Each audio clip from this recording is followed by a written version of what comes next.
شیخ Saadi رحمۃ اللہ علیہ ان کی کتاب ہے گلستان، تو انہوں نے اپنی کتاب میں لکھا ہے کہ میں حج کرنے گیا بیت اللہ شریف میں،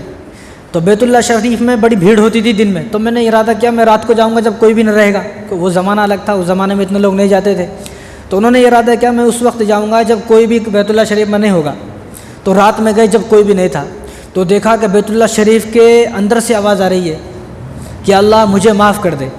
کیا آواز آ رہی ہے؟ یا اللہ مجھے معاف کر دے، اگر تو نے مجھے معاف نہیں کیا تو قیامت کے دن مجھے اندھا بنا کر اٹھانا، میں حضور صلی اللہ علیہ وسلم کا سامنا نہیں کر سکتا۔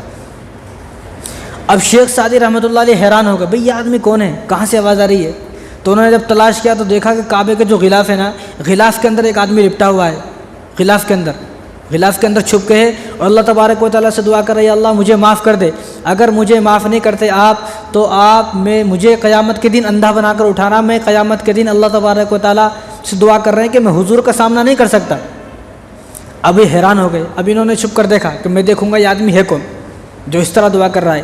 جب وہاں بیٹھے رہے اور جب وہ آدمی کعبے کے غلاف سے اندر سے نکلے تو معلوم ہوا کہ وہ شیخ عبد القادر جیلانی تھے،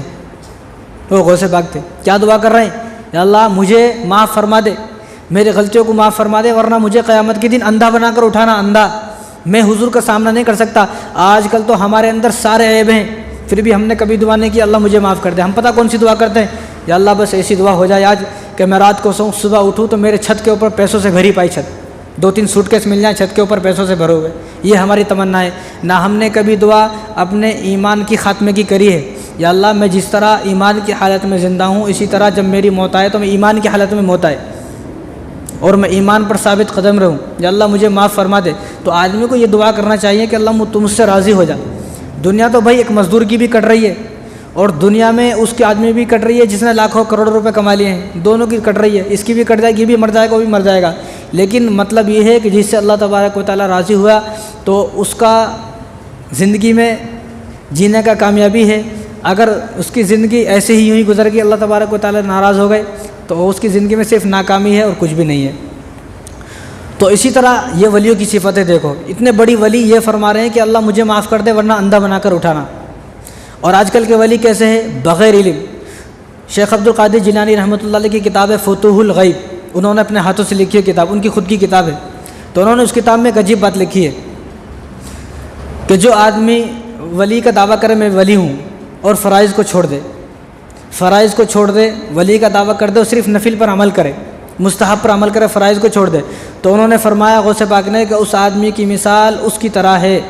اس آدمی کی مثال اس عورت کی طرح ہے جو عورت حاملہ ہو، 9 مہینے تک حاملہ ہے، بچہ ہوا تو مرا پیدا ہوا، اس عورت کی طرح اس کی مثال ہے۔ جو آدمی بغیر علم کے دعویٰ کر دے میں ولی ہوں، بغیر علم کے، تو اس آدمی کی مثال کیسی ہے کہ ایک عورت 9 مہینے تک کتنی پریشان رہتی ہے، اگر اس کا بچہ زندہ ہوا صحیح سلامت ہو تو سارے گھر کے خوش ہو جاتے ہیں، اگر بچہ مرا ہوا پیدا ہوا یا بچہ پیدا ہونے کے بعد مر گیا تو کتنی تکلیف ہوتی ہے سب کو۔ تو فرمایا کہ اس آدمی کی، جو آدمی علم کے بنا ولیت کا دعویٰ کرتا میں ولی ہوں، پیر صاحب ہوں، یہ ہوں وہ ہوں، مرشد ہوں، تو اس آدمی کی مثال اسی طرح ہے کہ آدمی 9 مہینے تک یعنی پوری زندگی اس طرح گزارے گا لیکن جب مرے گا تو کچھ نہیں، خالی ہاتھ۔ جس طرح ایک عورت بچہ مرنے کے بعد خالی ہاتھ ہو گئی، خالی گود ہو گئی، گود خالی ہو گئی، کوئی بھی نہیں ہے، تو اسی طرح اس کا نام اعمال بھی بالکل خالی ہوگا۔ اب ہم لوگ کیا سوچتے ہیں؟ جو آدمی کرشمے دکھائے، جو آدمی کرامات دکھائے وہ ولی ہے۔ بھئی کرامات تو جادوگر بھی دکھا رہے ہیں، دیکھا نہیں جادو کبھی؟ دیکھتے نہیں تو یوٹیوب سرچ کرو، ورنہ ہمارے یہاں پھرتے رہتے چھوٹے چھوٹے بندروں کو لے کے، انہیں بھی دکھاتے۔ اسی طرح موسیٰ علیہ السلام کو جب اللہ تبارک و تعالیٰ نے فرعون کے پاس بھیجا تو موسیٰ علیہ السلام فرعون کے پاس گئے، تو ان کے پاس تو ایک عصا تھا موسیٰ علیہ السلام کے پاس، تو فرعون کے پاس بہت سارے جادوگر تھے، تو انہوں نے اپنی رسیاں پھینکی، تو انہوں نے جیسے بہت سارے جادوگر تھے نا، اب انہوں نے جب رسیاں پھینکی تو ساری رسیاں سانپ بن گئی، حالانکہ یہ تو فرعون کے ساتھ ہے، اب ان کو کیا ولی مان لے؟ ان کو ولی مان لے گا آدمی؟ اب ایسے بہت سارے جادوگر ہیں، آپ سرچ کر کے دیکھیں اتنے جادوگر ہیں۔ اگر ہم یہ کہیں گے کہ آدمی مکان بنا دے، جو آدمی دکان بنا دے اور ہاتھوں سے پیسے نکال دے، آگ لگا دے، پانی پر دوڑ گیا، پانی پر چل گیا، تو ہر ایسے آدمی کو ولی مانیں گے تو بھائی پھر تو بہت سارے لوگ، پھر تو عیسائی بھی ولی ہے، یہودی بھی ولی ہے، غیر مسلم بھی ولی ہے۔ جس نے میرے نبی کا کلمہ نہیں پڑھا وہ آدمی بھی، اس کو بھی ولی ماننا پڑے گا، ساری دنیا ولی ہو جائے گی۔ تو ولی کی نشانیاں یہ ہیں کہ ولی کبیرہ گناہوں سے پاک و صاف ہوتا ہے، اس کی زندگی جو ہے شریعت کے مطابق زندگی کو گزارتا ہے، اور اللہ تبارک و تعالیٰ نے خود قرآن کریم کے اندر فرمایا الذین آمنوا وکانوا یتقون، کہ اس کا ایمان بڑا مضبوط ہوتا ہے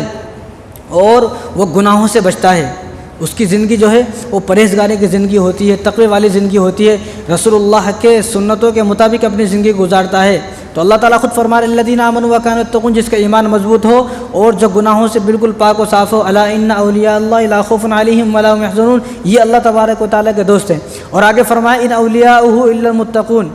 اللہ کا دوست وہ ہے جو گناہوں سے بچتا ہے۔ اب جو آدمی گناہوں سے بچتا ہے چاہے وہ کوئی بھی ہو، بس وہ اللہ کا دوست ہے۔ ضرور نہیں کہ ایک آدمی خانقاہ کھول کے بیٹھ جائے، درگاہ پہ بیٹھ جائے، وہ اللہ کا دوست ہے، بلکہ اللہ نے فرمایا ان اولیاء الا المتقون، جو آدمی گناہوں سے بچتا ہے بس ہر وہ آدمی اللہ تبارک و تعالیٰ کا دوست ہے، چاہے وہ کوئی بھی ہو۔ اسی طرح بایزید بستامی رحمۃ اللہ علیہ نے فرمایا کوئی آدمی اگر ہوا میں اڑ رہا ہے، سفر کر رہا ہے اور پانی پہ دوڑ رہا ہے، اگر وہ شریعت پر عمل نہیں کرتا تو ایسا آدمی بے دین ہے، ایسا آدمی بے دین ہے، بے دین گمراہ ہے۔ ایسا آدمی جو ہوا میں بھی اڑ رہا ہے لیکن شریعت پر عمل نہیں کر رہا، شریعت سے اگر اس کی زندگی خالی ہے تو وہ آدمی گمراہ ہے، بے دین ہے۔